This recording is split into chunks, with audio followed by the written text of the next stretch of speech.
Epidemi flu Spanyol 1918 juga dikenal sebagai epidemi flu besar atau flu Spanyol. Dipertimbangkan pandemi global terburuk dalam sejarah karena memusatkan kematian yang tinggi dalam waktu singkat.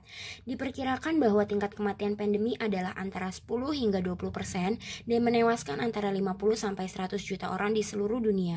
Di Spanyol jumlah kematiannya mencapai 300 ribu. Tidak seperti wabah flu lain yang terutama menyerang anak-anak dan orang tua.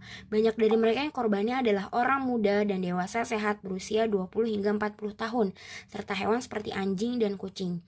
Flu mulai menyebar pada akhir Perang Dunia Pertama. Media di berbagai negara yang berpartisipasi dalam perang itu berada di bawah sensor militer. Jadi mereka menyembunyikan pandemi. Namun Spanyol bersikap netral, dilaporkan kasus tersebut seperti demam dari 3 hari, prajurit Napoli, atau penyakit modis. Tampaknya Spanyol adalah satu-satunya negara yang terkena dampak. Inilah mengapa penyakit ini dikenal sebagai flu Spanyol. Pada musim gugur tahun 1917, penyakit ini telah terjadi di 14 kamp militer. Beberapa orang menganggap Gilbert Michel, seorang juru masak di kamp Fort Riley di Kansas, sebagai pasien pemula. Michel memasuki rumah sakit pada pagi hari tanggal 4 Maret 1918 dengan demam dan sakit kepala, dan beberapa jam kemudian ada lebih dari 100 kasus dalam perawatan. Jadi para perawat harus mengatasinya para pasien. Gejala penyakit ini adalah demam tinggi, sakit telinga, kelelahan tubuh, diare, dan sesekali muntah dan kadang-kadang kesulitan bernafas dan mimisan.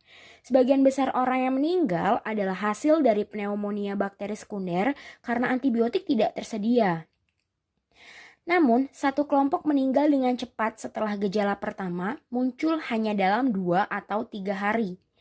Pada pertengahan April 1918, flu sudah mengamuk di parit Eropa Barat.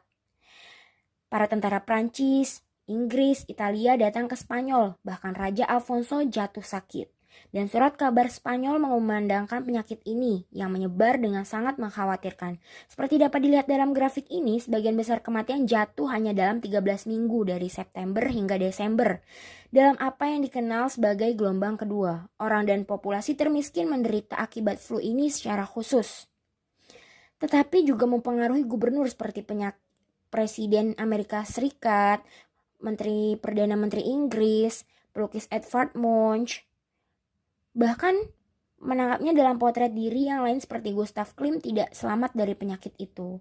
Semua surat kabar saat itu mengumpulkan iklan dengan obat ajaib, seperti air obat, tonik, dan obat-obatan lainnya makin menonjol. Dokter pada saat itu merekomendasikan aspirin dalam dosis yang sekarang dianggap kontraproduktif. Kina disisipkan dengan arsenik, minyak kapur barus atau minyak jarak. Beberapa bahkan mendorong dan berpikir bahwa menghirup asap membunuh kuman. Berbagai publikasi medis waktu itu tersedia di perpustakaan digital Hispanic, berusaha untuk menanggapi penyebab epidemi dan melaporkan perkembangannya, serta konsekuensinya. Seorang ilmuwan Italia, Profesor Sacon, mengklaim telah mengisolasi kuman penyebabnya penyakit, tapi waktu membuktikan itu tidak benar. Ketegangan virus menyebabkan flu Spanyol AH1N1 tidak ditemukan sampai 1943, dan urutan genetiknya juga tidak ditentukan hingga tahun 2005. Setiap hari surat kabar Spanyol menangkap pentingnya pendidikan higien dan bagaimana caranya tugas ini dilakukan di Jerman dari sekolah-sekolah dan mimbar. Membuat jumlah kematian akibat flu sebelum perang adalah yang terendah di seluruh Eropa. Mereka juga memperingatkan bahwa pasien yang tidak mengalami gejala apapun yang disebut pemulihan dapat menjadi fokus penyebaran epidemi, sehingga mereka merekomendasikan untuk mempertahankannya seminggu lebih dalam isolasi. Penggunaan topeng kain menjadi wajib bagi semua yang melakukan perjalanan pelayanan publik. Langkah ini adalah rekomendasi kesehatan yang dibuat untuk populasi dalam mencegah penyakit menyebar dengan mudah. Semakin banyak kontak antara orang, semakin besar kemungkinan mereka untuk memproduksi virus. Pemerintah mulai mengambil alih mencegah untuk mencoba menghentikan krisis ini. Teater, siklus, bengkel, pabrik, dan tempat-tempat umum didesinfeksi dengan berbagai macam cara ditangguhkan. Dilarang mengimpor barang dari Maroko. Orang asing memasuki populasi identifikasi. Biaya kuliah dan ujian diperpanjang tanpa batas, dan rektor bahkan diberi kebebasan untuk menangguhkan kelas jika mereka mau. Gelombang ketiga dan terakhir lebih jinak. Mereka banyak orang yang sudah diimunisasi.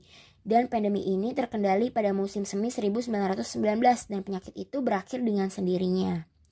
Oleh karena itu pada musim panas tahun 2020 virusnya telah hilang, sementara dia memenangkan pertempuran melawan yang lemah. Sisanya diimunisasi.